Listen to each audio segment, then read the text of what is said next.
Hello everyone, good morning. কেমন আছো তোমরা সবাই? আশা করছি তোমরা সবাই ভীষণ ভালো আছো। আজ হলো পয়লা বৈশাখ, সবাইকে জানাই শুভ নববর্ষ। আর বড়দের আমার প্রণাম, ছোটদের তো অনেক অনেক ভালোবাসা। নতুন বছর তোমরা সবাই খুব খুব খুব ভালো কাটাও। এই যে সকাল সকাল স্নান করে পুজো দিয়ে নিয়েছি, আর আমার গপুকে দেখো কি সুন্দর লাগছে না? ও আজকে কিন্তু নতুন জামা পরেছে।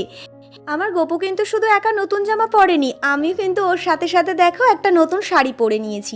আর একটা শাড়ি ও আমাকে এনে দিয়েছে, সেটা আমি জানতাম না, সারপ্রাইজ। ভীষণই পছন্দ হয়েছে শাড়িটা, আমি তোমাদেরকে কোনো একটা সময় দেখাবো। এই যে রান্নাবান্নার জন্য সমস্ত কিছু রেডি করা হচ্ছে। 3 রকমের ভাজা হবে, মাংস হবে, আমডাল হবে, মাছের তরকারি হবে, চাটনি পাঁপড়, মিষ্টি তো রয়েইছে। আর আমার বাড়িতে মানে বাপি গেছিলো, তো সেখান থেকে মা এই যে 2টো কাঁঠাল পাঠিয়ে দিয়েছে, আম পাঠিয়ে দিয়েছে, লেবু পাঠিয়ে দিয়েছে। এঁচোড়টা আজকে হবে না, অন্য কোনো দিন হবে। আর চিকেন কষা তো আমি খেতে ভীষণই পছন্দ করি, তাই মা এই যে আমার একটু চিকেন কষা দিয়েছে, এটাই খাচ্ছিলাম।